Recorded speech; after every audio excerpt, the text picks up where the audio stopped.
Bersama istri kami sampaikan shalom dan salam sejahtera juga bagi sidang jemaat Tuhan yang ingin mendengar firman Tuhan dari handphone dan dari video streaming oleh karena jarak yang cukup jauh dan tidak bisa hadir. Tuhan memberkati. Kita akan melanjutkan kitab Hidup Agung pasal menjelang pasal-pasal akhir. Hidup Agung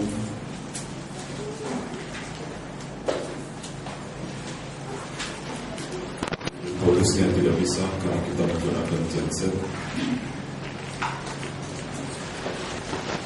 Pasal yang ke-7 akan dibacakan ayat 9 dan ayat 10 atau bisa juga sampai ayat 13. Hidup Agung pasal 7 ayat 9 bagian B yang Agung sampai dengan ayat 13. Demikian firman Tuhan. Ia anggur itu mengalir kepada kekasihku dengan tak putus-putusnya, melimpah ke bibir orang-orang yang sedang tidur. Kepunyaan kekasihku aku, kepadaku gairahnya tertuju.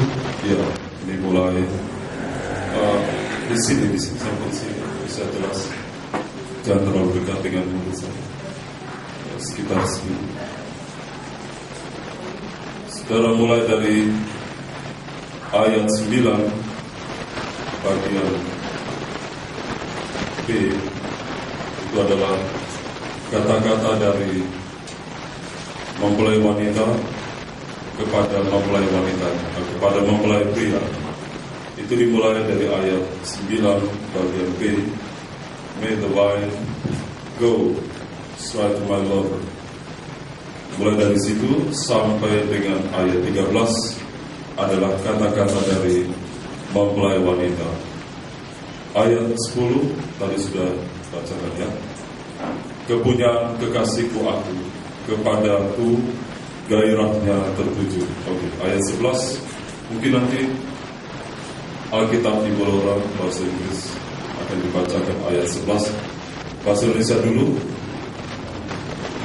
Mari kekasihku, kita pergi ke padang, bermalam di antara bunga pacar. Ya, ayat 11. Come my lover, let us go to the countryside. Ya, sedikit bisa. Ya, coba dipertahankan, jangan turun lagi. Saya ditambah lagi supaya bebas bisa bergerak. Karena saya nanti masih memimpin sembahyang sampai ujian akhir. Ya, oke. Oke, terus itu Bapak. Let us spend the night in the villages. Ya, sini dalam terjemahan bahasa Indonesia adalah bunga-bunga pacar. Tapi dalam terjemahan bahasa Inggris,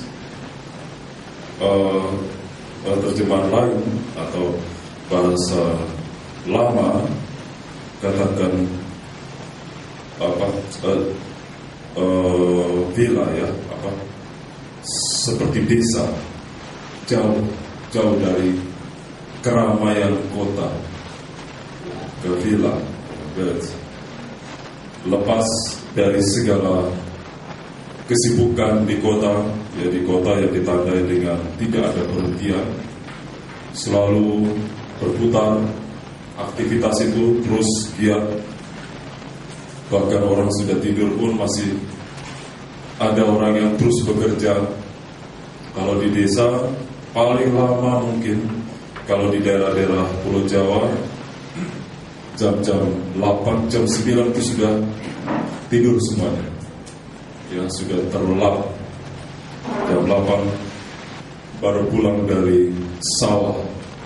Ya, beda mungkin di daerah kita. Di kampung-kampung kita orang Batak malah sampai pagi karena minum tuak. Kalau di Pulau Jawa tidak, jam paling lambat kemungkinan jam 9 sudah sunyi semuanya. Sudah sepi, tenang, yang tidak lagi mendengar deru kendaraan, paling dengar jangkrik, ya, dan sebagainya. Jadi benar-benar satu keadaan yang tenang, yang tentram. Jadi ini merupakan ajakan dari mempelai wanita supaya pergi ke desa, ya, lepas dari segala kemewahan. Sebab biasanya kota ditanya dengan apa yang mereka cari 24 jam, uang aja, ya, tidak ada perhentian, ya, sangat jauh berbeda dengan keadaan di desa, ya. Jadi ada timingnya, ada waktu tertentu di mana mempelai wanita memberikan waktu untuk bersekutu, menyembah kepada Tuhan Yesus sebagai mempelai pria, lepas dari segala keterikatan pekerjaan. Ya. Kalau tidak sembahyang, jiwa kita akan letih, lelah, dan lesu. Itu tidak bisa kita pungkiri. Kita harus belajar mengambil waktu untuk sembahyang. Mari terus ayat 12. Mari kita pergi pagi-pagi ke kebun anggur dan melihat apakah pohon anggur sudah berkuncup, apakah sudah mekar bunganya, Ya. apakah pohon-pohon delima sudah berbunga. Ya. Di sanalah aku akan memberikan cintaku kepadamu. Ya, dalam keadaan semua indah. Ya, ini ada pohon anggur sudah berkuncup, mekar bunganya, apakah sudah mekar? Pohon delima sudah berbunga. Ya, jadi kadang-kadang saya juga di belakang Pastori di Siantar, istri saya menanam bunga-bunga. Ya, saya paling agak susah menanam, tapi suka melihat. Saya lihat ditanam sama istri saya bunga ini, bunga itu, mungkin ada 20 jenis bunga, ya, situ 20. Pas lagi senggang, nanti ada yang berbunga warna hijau, warna merah, warna kuning, warna ungu. Saya perhatikan, saya bilang sama istri saya, kalau yang dari Tuhan itu kok bagus ya, walaupun di dalam satu taman, ya, ungu, merah, biru, putih, kuning. Coba manusia, rumahnya, temboknya hijau, pintunya kuning, apa itu, les plangnya hitam, ya, atapnya putih, atau mungkin manusia menggunakan pakaian yang atasnya kuning, bawahnya hitam, ya, pitanya merah, dan sebagainya. Apa yang manusia buat itu jauh dari Tuhan. Kalau Tuhan itu biar dicampur mungkin 100 jenis bunga, kalau berbunga serempak, walaupun bercampur bau warna itu, tetap indah. Memang yang dari Tuhan itu selalu indah, yang namanya natural, alamiah. Begitu juga dengan makanan dan minuman. Apa yang natural, apa yang alamiah, itu yang paling bagus. Minuman yang paling bagus apa? Air, ya, air putih. Tidak ada yang menandingi air putih. Kalau dia cemar, itu manusia bikin cemar. Tapi dari Tuhan selalu indah. Apa yang dari Tuhan itu selalu baik. Di dalam air putih itu ada oksigen, ada energi, ada vitamin. Coba orang minum air putih, kenyang atau tidak? Kenyang. Segar atau tidak? Segar. Coba minum keratin dari. Dan tidur dari sini sampai Sibolga. Tapi sampai Sibolga balik lagi ke Medan sudah kayak tengkorak. Tidak bisa tidur. Saya pernah minum keratin yang pertama kali, bawa mobil pelayanan saya berbeda.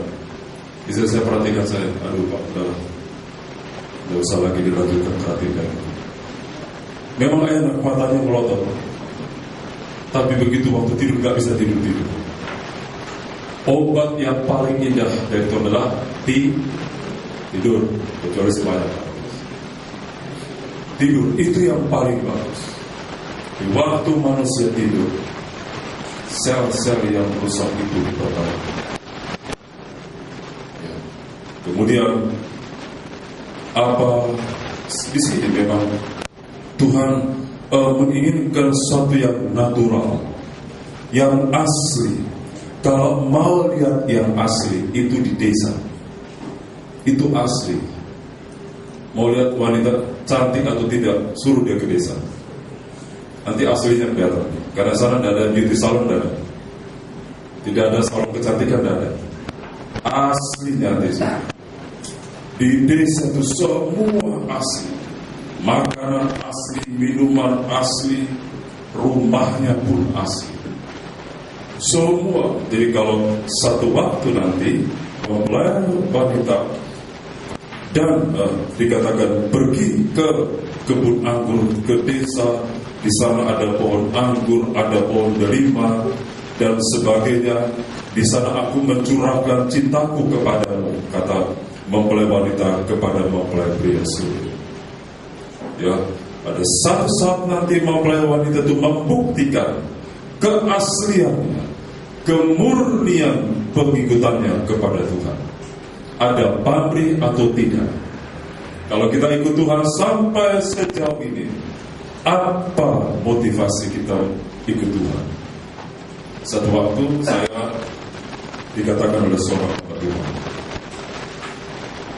saya lihat Robert Michael sama saya sudah waktunya meninggalkan saya untuk fullkan waktu ke Medan.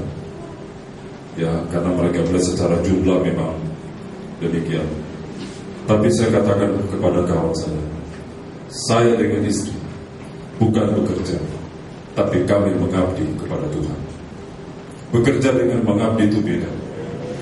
Alkitab mengatakan surat Petrus, seorang hamba Tuhan bukan bekerja, tapi dia mengabdikan hidup ini kepada Tuhan, yang ingin supaya domba-dombanya, jiwa-jiwanya dapat memberikan cinta yang sejati kepada Tuhan Yesus. Tuhan sudah lebih dulu memberikan yang terindah. Anggur delima nanti minggu depan baru saya terangkan sampai di sini ya. Anggur delima dudaim itu merupakan buah-buah yang sangat tinggi. Seratnya, vitaminnya, mengandung energi yang begitu indah. Ya, jadi kesimpulannya semua ini bisa dilihat, bunga-bunga ini, pohon-pohon ini, waktu mempelai wanita pergi ke desa, di sanalah asli. Ya, boleh kaya, anak Tuhan bisa kaya, tapi jiwanya harus tetap jiwa yang sederhana. Ya, jangan angkuh, jangan sombong, jangan merasa lebih dari orang lain. Desa itu fellowshipnya, persekutuannya lebih kuat dari kota. Kota ditandai dengan egoisme, individualisme. Itu kota. Boleh kita di kota, tidak harus kita di desa. Tapi fellowship, persekutuan, kebersamaan itu tetap harus kita miliki. Karakter untuk bersekutu dengan sesama anggota tubuh Kristus, dengan tidak memandang status sosial, latar belakang suku dan sebagainya, itu harus dimiliki oleh seorang anak Tuhan, oleh seorang calon mempelai wanita Tuhan. Ya, bagikan gandum yang mengalami pengupasan dari kulit baru ditanam. Kalau tidak mau dikupas, gandum tidak akan berbuah, tidak akan bertumbuh. Harus dikupas, dikeringkan dan mati. Itulah benih. Ya, jadi desa yang ditandai dengan kebersamaan, yang ditandai dengan kerukunan, yang ditandai dengan fellowship sesama anggota tubuh Kristus, ditandai dengan kesederhanaan, saling tolong menolong, saling gotong royong, begitulah mempelai Tuhan dengan sesama anggota tubuh Kristus harus memiliki jiwa yang suka tolong menolong. Ya, saya kasih garis besar saja dulu ya. Mari terus ayat 13. Semerbak bawah buah dudai, dekat pintu kita ada berbagai buah-buahan yang lezat, Ya. yang telah lama dan yang baru saja dipetik. Ya. Itu telah kusimpan bagimu, kekasihku. Amin. Ya, dudai adalah buah yang pernah direbut oleh Rahel di saat dia tidak punya anak cukup lama. Dengan dia memiliki buah dudai dari tangan Ruben, anak kakaknya, maka Allah mengingat Rahel. Rahel dibuat mengandung oleh Tuhan. Rahel rahimnya dibuka oleh Tuhan. Buah dudai ya harus kita miliki, ya, membuat Tuhan itu mengingat kita. Dudai itu nanti bicara tentang kurban Kristus, ya, tapi nanti saja, itu minggu depan ya, sebab kita masih mau naik ke ayat-ayat yang di atas. Sekali lagi akan dibacakan, tolong. Ayat yang ke-9 bagian B dan ayat 10. Ya. Ya, anggur itu mengalir kepada kekasihku dengan tak putus-putusnya. Ya, jadi mengalir ini dalam Sunnah Tabernakel pasal 7 ini adalah berkedudukan pada Allah yang bernama Mezbah dupa emas. Ya, sebenarnya kalau dalam terang Tabernakel, Mezbah dupa emas itu tidak berdiri sendiri. Dia ada hubungan erat dengan mezbah korban bakaran. Apa yang diambil dari mezbah korban bakaran? Apinya, bara dan api, serta darah untuk menguduskan, bara untuk membakar dupa. Jadi mezbah dupa emas tidak lepas dari mezbah korban bakaran. Tidak ada penyembahan yang berkenan di hatinya Bapa tanpa korban Kristus. Karena Tuhan sudah mati menghapuskan dosa-dosa kita, maka penyembahan kita diterima oleh Allah Bapa di surga. Bukan karena hebatnya fasihnya kita berkata-kata, tapi karena darah Yesus sudah membungkus kita. Sehingga kalau Allah Bapa menerima penyembahan, Dia menerima hasil dari korban anaknya. Jadi, dan mezbah dupa emas juga tidak lepas dari tabut berjati ruangan Maha Kudus. Sebab kesanalah orientasi arah dari mezbah dupa emas. 1 tahun 1 kali pendupaan di atas mezbah dupa emas dibawa masuk oleh imam besar ke dalam ruangan Maha Kudus, khusus untuk mengadakan pendamaian. Ya, nah kalau sekarang kita melihat anggur itu mengalir kepada kekasihku dengan tak putus-putusnya, ini berbicara tentang penyembahan dari mempelai wanita kepada mempelai pria surga dengan tidak putus-putusnya. Dari terbitnya matahari sampai terbenamnya, nama Tuhan Yesus ditinggikan dan dibesarkan. Itu bukan berarti kita tidak beraktivitas, tidak. Silakan kita beraktivitas, tetapi jangan lupa satu hari itu jangan putus sama sekali tidak menyembah Tuhan. Ya, saudaraku, penyembahan ini penting sekali, sebab dari penyembahan itu merupakan bukti bahwa hidup kita dimiliki oleh Tuhan. Tidak ada yang membangkitkan kecemburuannya Tuhan selain kalau ia melihat gerejanya tidak menyembah Dia lagi.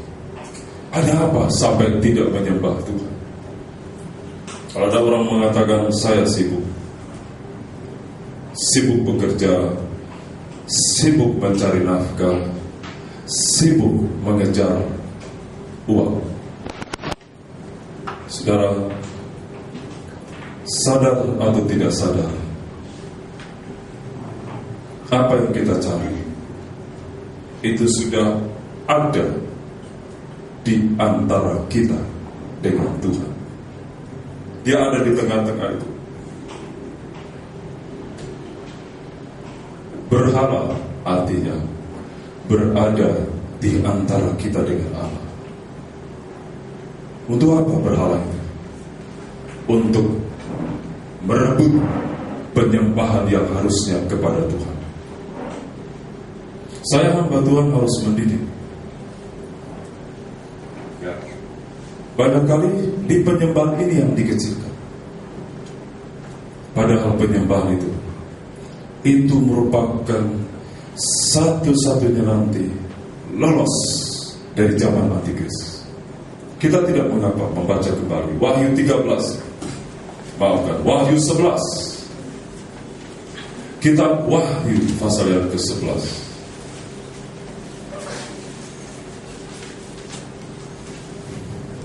Wahyu pasal 11 ayat pertama.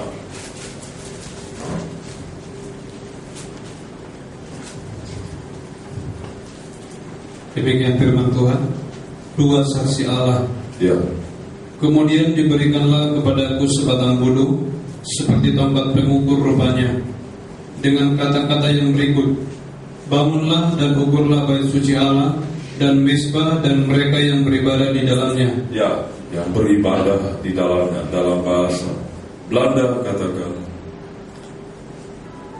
Temple of Heart and Head Altar and the Hidden di dalam Anbeden, dan mereka yang menyembah di dalamnya, bukan di luar, bukan di pelataran, tapi di dalam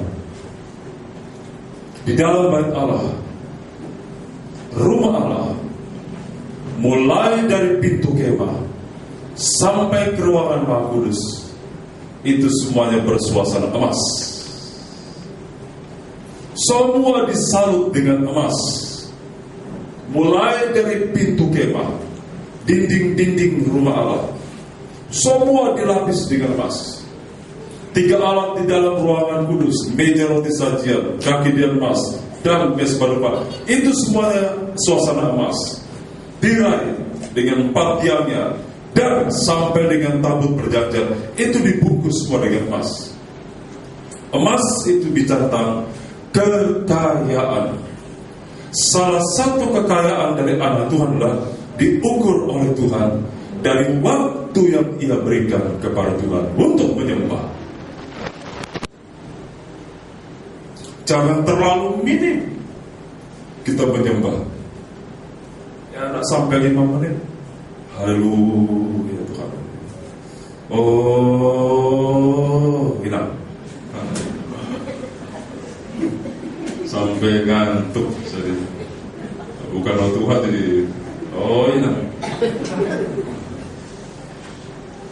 Saking lelah. Ya. Bukan bahasa roh, bahasa Batak yang keluar. Karena hari-hari bergaul dengan ketemu dengan begitu. Nyembah itu pun diukur. 2 menit setahun ya. Lihat lagi, baru lewat 1 menit. Aduh itu. Haleluya.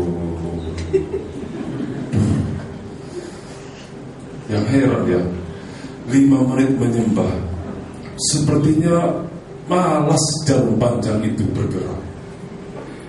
Tapi coba kalau yang lain saudara kerjakan, kok sudah harus pulang cari uang, mataharinya udah cepat. Coba bandingkan sebanyak 5 menit kok kayak kok cepat lah ini jarum panjang. Begitu tunduk, angkat muka sudah lewat 20 menit. Memang saudara, sebab penyembahan ini dia memberi. Kekayaan dari seorang anak Tuhan dilihat juga dari waktu yang ia beri untuk menyembah. Tuhan tidak minta banyak. Hei Petrus, tidak tahankah kau 1 jam berjaga-jaga dengan aku? 23 jam Tuhan berikan sama Petrus. Sama kita gereja Tuhan 24 jam. Saudara boleh bagi dari waktu itu. Gereja Tuhan jangan sampai dicap begitu kikir di dalam menyembah Tuhan. Tapi pengajaran firman Allah Taala itu menyucikan kita agar kita nanti tergolong kelompok yang diukur. Kata ukur ini artinya sama dengan perhatikan. Berapa kali saya sampaikan firman Tuhan, betapa kuatnya Daniel menyembah Allah Elohimnya, Yahweh, pagi, siang, sore. Terus, dan itu sudah biasa dia lakukan. Karirnya semakin memuncak. Wah, luar biasa. Bukan merosot, naik. Dia tetap pertahankan penyembahannya kepada Tuhan. Sehingga begitu ada orang yang berusaha menjatuhkan karir Allah, yang Daniel sudah mengatakan, kepunyaan kekasihku, aku. Allah juga melindungi Daniel plus jabatan.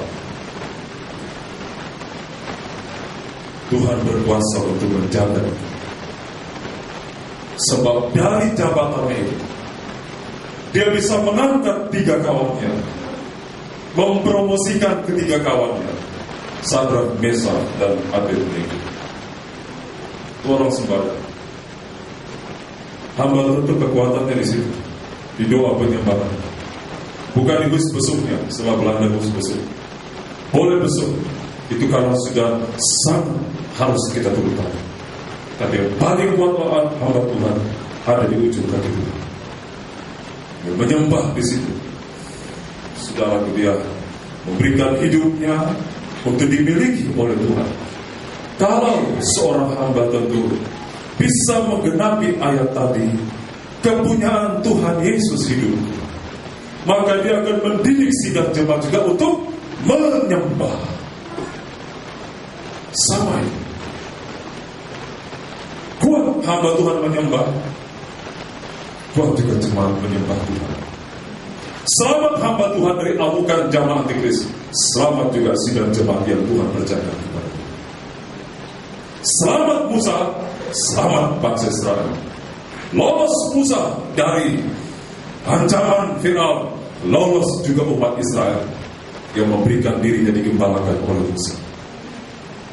Penyembahan dari seorang hamba Tuhan itu adalah merupakan satu barometer keselamatan bagi sidang jemaat Tuhan.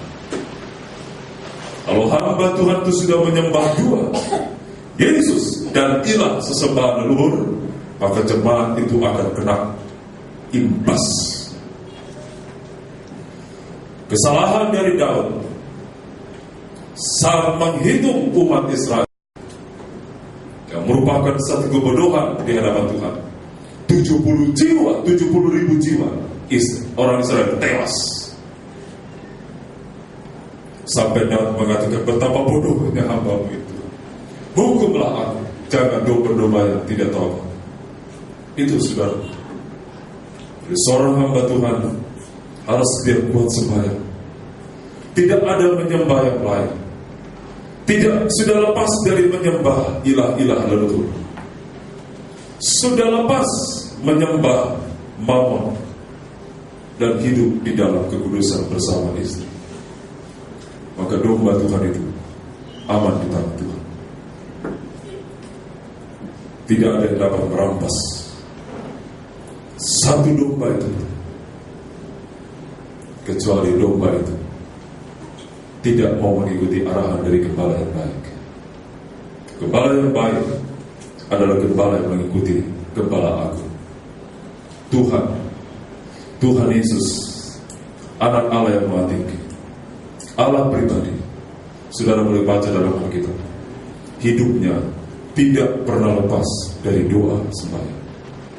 Sudah dia anak Allah yang mati, yang sempurna, yang tidak ada kekurangan, tidak ada cacat sedikit. Tapi dia selalu berdoa kepada Bapa. Dia selalu bersekutu dengan Bapa di sana. Dan ini menjadi teladan bagi kita sekalian. Kalau Tuhan Yesus sebagai anak Allah yang mati suka menyembah kepada Bapa di surga, kita tidak boleh ambil teladan yang lain. Kalau sampai ada yang jatuh di zaman antikris karena dia tidak mengikuti teladan dari Tuhan Yesus. Jadi, saudara, kalau kembali ke Kidung Agung mengatakan tidak putus-putusnya anggur itu. Anggur itu manis. Kata-kata pujian, penyembahan, pengagungan dari kita kepada Kristus tidak boleh putus. Artinya, di dalam segala keadaan, di dalam segala perkara, mengucap syukur. Ayat yang terakhir, karena waktunya sudah habis. Kidung Agung kembali. Kidung Agung pasal yang ke-7 tadi. Ayat 9, sekali lagi tolong. Ya, anggur itu mengalir kepada kekasihku dengan tak putus-putusnya, Ya. melimpah ke bibir orang-orang yang sedang tidur. Ya, luar biasa. Ini semuanya kiasan ya. Melimpah ke bibir orang-orang yang sedang tidur. Tidur dalam arti kata pasrah. Jadi mempelai wanita itu kuat menyembah kepada Tuhan, benar penyembahannya kepada Tuhan, maka tutur katanya pun bisa membangun, menghibur, dan menguatkan sesama anggota tubuh Kristus. Waktu kita menyembah, kata-kata kita akan menjadi berkat. 1 Korintus pasal 13 mengatakan, pasal 14, siapa berkata-kata dengan bahasa roh, tidak berkata-kata kepada Allah, tidak berkata-kata kepada manusia, tapi kepada Allah. Itu berarti sekali lagi bahasa roh hanya dipergunakan untuk menyembah. Ya. Jangan pakai sembarangan bahasa roh.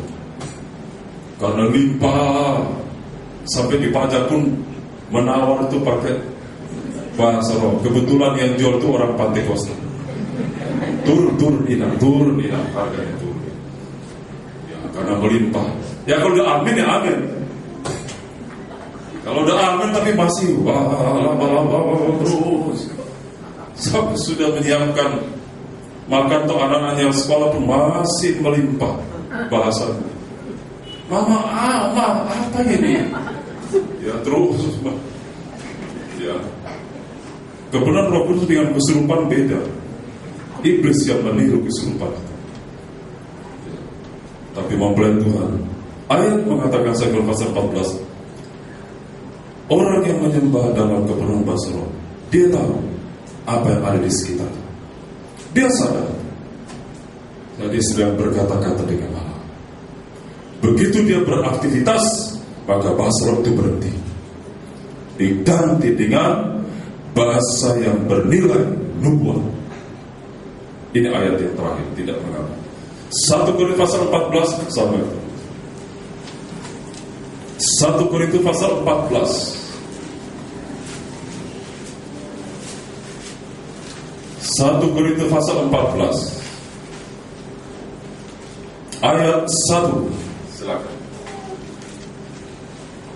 Demikian firman Tuhan. Sekali lagi tentang karunia roh, kejarlah kasih itu dan usahakanlah dirimu memperoleh karunia-karunia roh, terutama karunia untuk bernubuat. Ya. Siapa yang berkata-kata dengan bahasa roh tidak berkata-kata kepada manusia, tetapi kepada Allah. Ya. Kalau sampai Rasul Paulus terangkan ini, itu karena di jemaat Korintus ada salah dalam menggunakan bahasa roh. Ada semacam overacting, sehingga ditulislah ayat ini. Satu pasal bicara tentang karunia bahasa roh, karunia Roh Kudus adalah salah satunya adalah berbahasa roh. Ya, mari terus. Sebab tidak ada seorang pun yang mengerti bahasanya. Ya. Oleh Roh ia mengucapkan hal-hal yang rahasia. Ya, yang hanya Allah yang tahu. Berkata-kata dalam bahasa roh adalah berkata-kata kepada Allah. Itulah penyembah. Ini dalam Islam tabernakel adalah pendupaannya yang ada di atas meja pendupaan mas, yang setahun sekali dibawa masuk oleh imam besar ke ruang Maha Kudus. Jadi penyembahan dalam bahasa roh adalah roh kita masuk ke ruangan Maha Kudusnya Allah di surga sana. Buktinya ia bisa berkata-kata. Ini satu keunikan, ini satu keistimewaan, di mana seorang anak Tuhan, walaupun dari latar belakang bangsa kafir, ini orang Korintus, tapi bisa berkata-kata kepada Allah yang benar, bukan ilah tapi Allah, Elohim, Yahweh, dalam nama Tuhan Yesus Kristus, melalui karunia bahasa roh ini. Ini satu keunikan, ini merupakan satu kekayaan rohani yang luar biasa. Bukan Roh Kudus yang kita jaga, hidup kita yang kita jaga. Tetap dalam kekudusan, karena tubuh kita adalah bait Roh Kudus. Ya, mari terus ayat 3. Tetapi siapa yang bernubuat, ia berkata-kata kepada manusia. Ia berkata-kata, tapi sebelum nubuat ditulis dulu tentang berkata-kata dalam bahasa roh kepada Allah. Jadi kalau mau bernubuat, kuat dulu menyembah Tuhan. Jangan sampai terbalik, tidak pernah menyembah, tiba-tiba, hei kamu, nanti besok hari Jumat, itu bukan nubuat, memang besok. Nah, saudara serius coba kalau saudara, hei besok hari Jumat, amin. Padahal memang besok hari Jumat. Nanti jadi ngelantur. Banyak yang sampai ngotot, bagaimana bisa bernubuat. Nubuat itu kesimpulannya bisa membangun, menasihati, menghibur. Kata-kata kita kepada sama kata tubuh Kristus, jangan takut, masih ada Tuhan Yesus. Oh, terima. Itu sudah bernilai bernubuat karena memenuhi ini, membangun, menasihati. Jangan itu. Ambil yang sama sesuai dengan kebenaran firman Tuhan. Jangan takut, haraplah kepada Tuhan. Kalau dia sembahyang sungguh-sungguh, kalimat-kalimat itu bisa membangun rohnya, mentalnya, imannya. Itulah nubuat. Mari terus. Ia membangun, menasihati dan menghibur. Ya. Terus, siapa yang berkata-kata dengan bahasa roh atau menyembah dalam kepenuhan Roh Kudus sampai berbahasa roh, ia membangun dirinya sendiri. Dia membangun dirinya sendiri. Apa artinya membangun? Bagaikan balok yang ditaruh di atas balok yang lain, semacam tangga, sampai ia bisa meraih ke jenjang yang lebih tinggi, surga yang kekal. Sampai berhasil pun karya itu bisa ditempuh. Samuel kepenuh Roh Kudus, Saul penuh dengan Roh Kudus, Yusuf penuh dengan Roh Kudus, bisa berhasil karya, diberkati sampai hari yang akhir. Kalau saudara susah menyembah sampai kepenuhan Roh Kudus, sampai berbahasa, tidak ada yang bisa membangun kita sekuat Tuhan membangun. Siapa yang berkata-kata dengan bahasa roh, ia membangun dirinya sendiri. Luar biasa. Bagi saudara-saudara jemaat Tuhan yang jauh dari kami, katakan, jauh dari gembala saudara seperti saya ini, langsung menghadapi berbagai macam tekanan masalah, berdoa sampai kepenuhan Roh Kudus, berdoa sampai berbahasa, karena ayat mengatakan itu membangun dirinya sendiri, bukan meruntuhkan, membangun selalu dalam kondisi kuat. Terus, Tetapi siapa yang bernubuat, ia membangun jemaat. ya, tapi siapa bernubuat, ia membangun jemaat. Selalu bahasa roh dulu, baru bernubuat. Menyembah dulu, baru berkata-kata. Kalau kita suka menyembah kepada Tuhan, anggur itu tak putus-putusnya kepada Tuhan, maka penyembahan itu juga membuat hidup kita menjadi berkat kepada orang-orang yang tidur, dalam arti kata pasrah. Orang yang tidak ada daya, orang yang tidak ada kekuatan, orang yang tidak ada harta, bisa kita kuatkan kembali. Amin. Jadi kalau susah, ada masalah, menyembah dalam kebenaran kudus sampai perlu. Jangan pikir yang lain.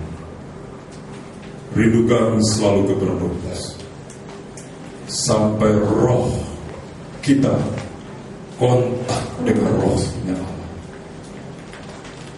Anggur itu adalah kebenaran Roh Kudus. Anggur itu juga bicara darah Yesus. Korban Kristus dan kebenaran Roh Kudus tidak bisa dipisahkan. Berdamai, minta ampun kepada Tuhan bersalah, agar kebenaran Roh Kudus terus menyala. Ada satu ujar mengatakan kekudusan mengatakan,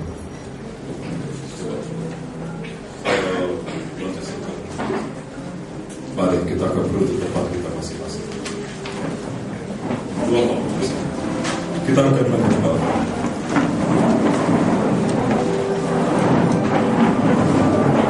Tuhan, Kau bimbing kudus setiap langkahku, Kau pegang bersamaku yang lemah, Kau pegang jiwaku yang lemah, betapa baiknya Engkau Tuhan, kasih-Mu karena berkesudahan, betapa mudah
yang menyertai kami sampai detik hari ini dan akan menyertai kami sampai kesudahan alam ini.